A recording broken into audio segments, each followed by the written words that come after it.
この番組はご覧のスポンサーの提供でお送りします。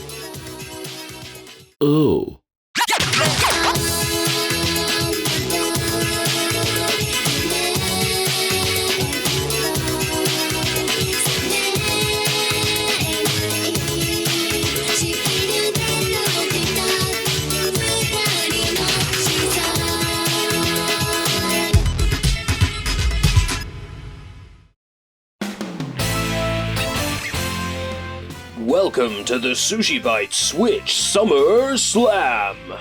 Every week this August, we'll be taking a look at a Japanese Nintendo Switch game. And if you're watching the premiere, it'll be a complete surprise. If you missed it this time, join in the fun next week by coming to the premiere and hanging out as we look at another Japanese Nintendo Switch game together. Now, not to blow my own trumpet, and if I could I'd be on adult websites making a lot more money, I feel like SushiBites does a community service.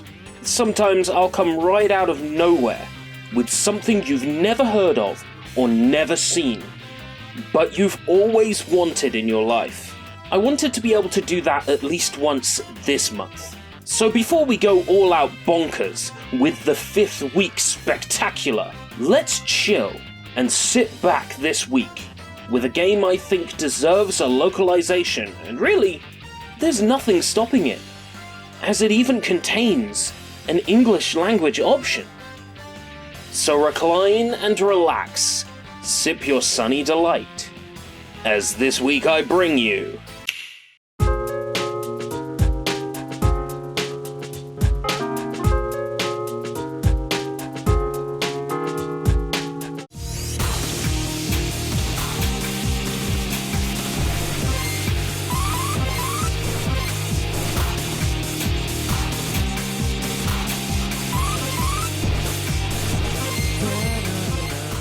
PhraseFight is a Japan-exclusive Nintendo Switch, Windows and macOS game, developed by Very OK and published by PlayDoujin Mediascape Co. Ltd.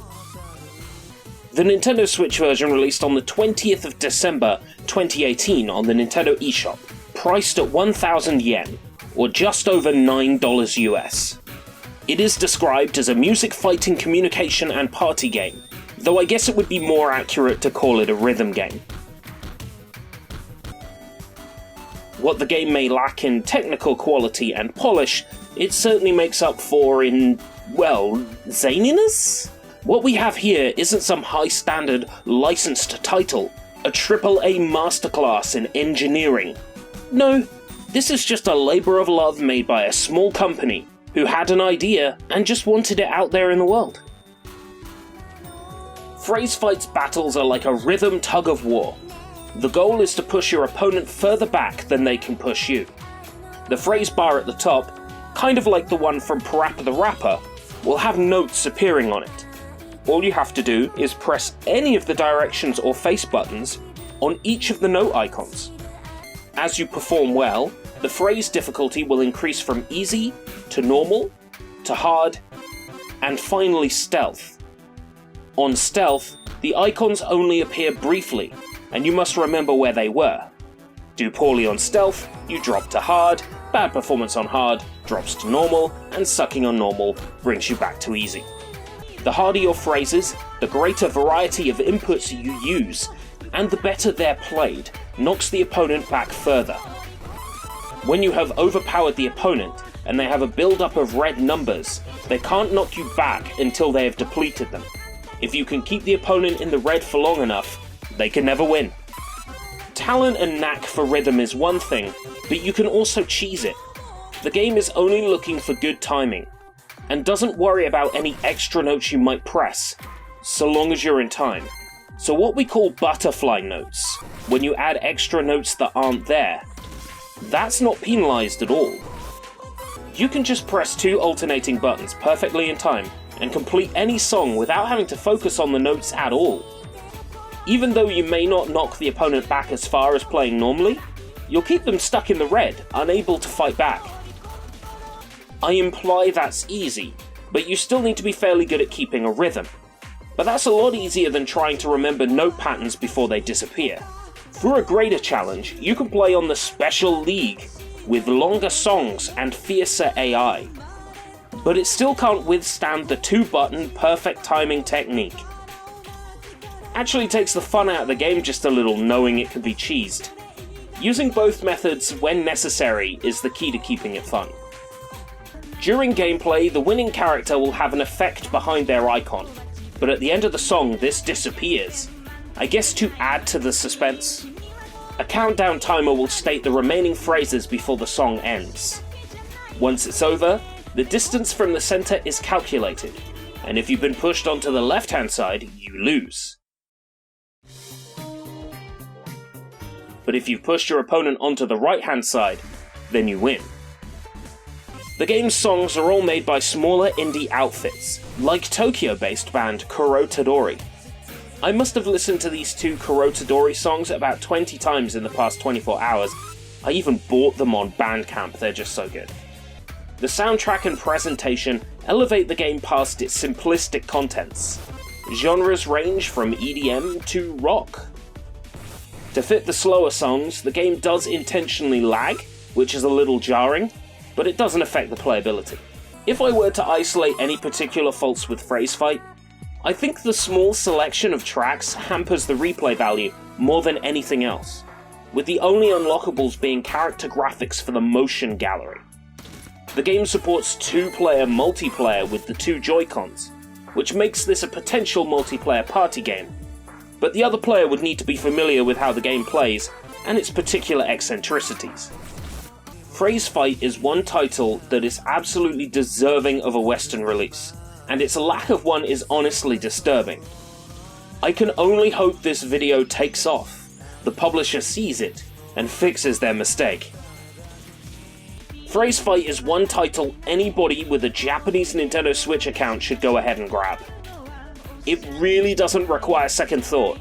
If you've got access to that Japanese eShop, you should grab it, especially when it goes on sale.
So that's Summer Slam number 4.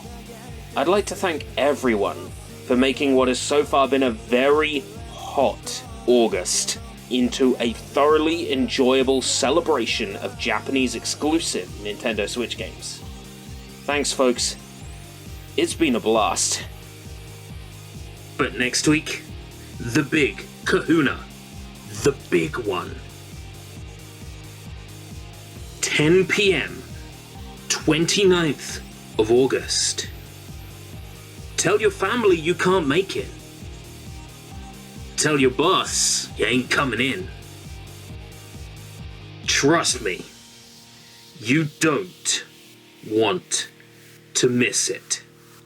This has been SushiBites. Thanks for watching.